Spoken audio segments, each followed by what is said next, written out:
Bom, pessoal, então assim, ó, vou ter que reduzir o vídeo, tá, pessoal? Sobre tipos de frações. Então, assim, uma fração ela se classifica em própria, imprópria ou aparente. Quando eu tenho uma fração, tem o traço, o número que está acima ao traço é chamado de numerador, o número que está abaixo ao traço é chamado de denominador. Sempre que o numerador for menor que o denominador, eu tenho uma fração própria. Então, aqui, 1/2, 1 é menor que 2, fração própria. 15/26, o 15 é menor que o 26, então eu tenho uma fração própria. Quando é que eu tenho uma fração imprópria? Quando o numerador for maior que o denominador. Então, 8 é maior que 5, então 8/5 é uma fração imprópria. 13 é maior que 6, então 13/6 é uma fração imprópria. 29/12, como 29 é maior que 12, eu tenho uma fração imprópria. Quando é que eu tenho uma fração aparente?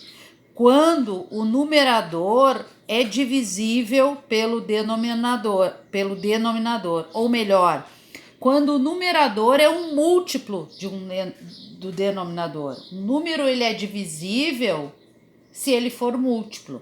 Então, assim, como 8 é múltiplo de 8, é uma fração aparente. Como 6 é múltiplo de 2, é uma fração aparente.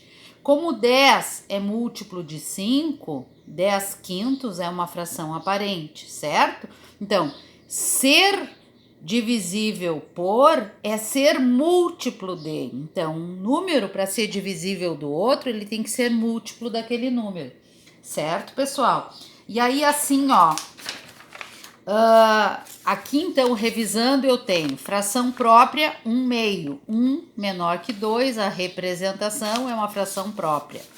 Fração imprópria, o numerador é maior que o denominador. Como é que eu faço a representação? Está dividida em duas partes, mas eu tenho que considerar 5. Então, 1, 2, 3, 4, 5. 5/2 está representado aqui.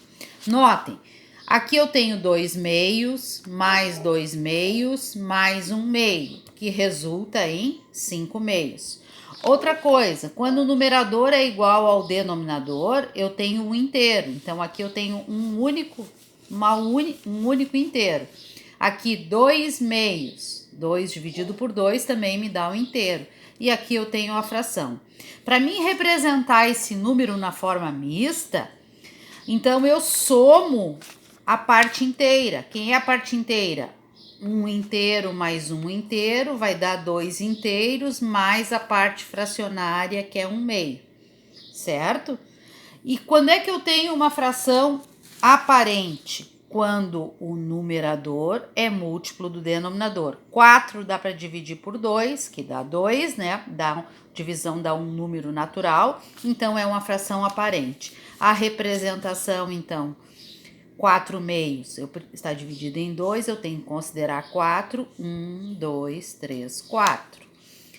Que fração corresponde a este inteiro? 2/2. Que fração corresponde a este inteiro? 2/2. 2/2 mais 2/2, 4/2.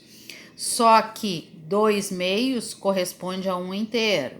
E 2/2 também corresponde a um inteiro. Um inteiro mais um inteiro, eu tenho 2 inteiros. Aqui eu tenho fração imprópria. Aqui eu tenho 7/3. Eu divido em 3 partes e vou considerar 7. 1, 2, 3. Vou precisar de mais um inteiro. 4, 5, 6. Vou precisar de mais um inteiro. 7. Então, aqui eu tenho 3/3, 3/3 e 1/3. Se eu quero representar essa fração imprópria na forma mista, 3/3 é um inteiro, 3/3 é um inteiro, e aqui eu tenho a forma fracionária. Como é que eu represento, então, os 7/3 na forma mista? Eu somo as partes inteiras, que são quantas? 2 partes inteiras. Então, 1 mais 1, 2, mais a forma fracionária aqui, que era 1/3. Certo, pessoal? Então, fica, somando a parte inteira, fica 2 inteiros e 1/3, que é a leitura. Esse é o próximo conteúdo a ser trabalhado, tá, pessoal? Então, assim, o que eu quero lembrar vocês ainda? Eu quero lembrar vocês sobre essas dicas de estudo, certo? Nós estamos chegando ao final do ano letivo, vamos cuidar para não deixar as atividades se acumularem, certo? Então, assim, tem um espaço próprio para estudar, o material deve estar em ordem, escolha um lugar para guardar o material adequadamente.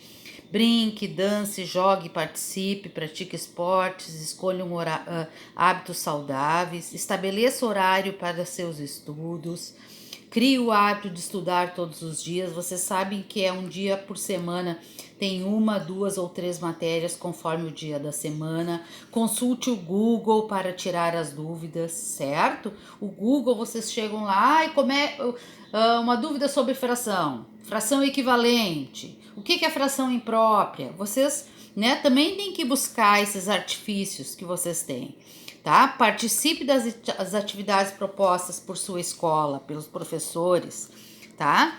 A sequência e a continuidade do estudo são fundamentais para a sua aprendizagem, tá, pessoal? Tire suas dúvidas com seu professor ou mesmo com os colegas, tá?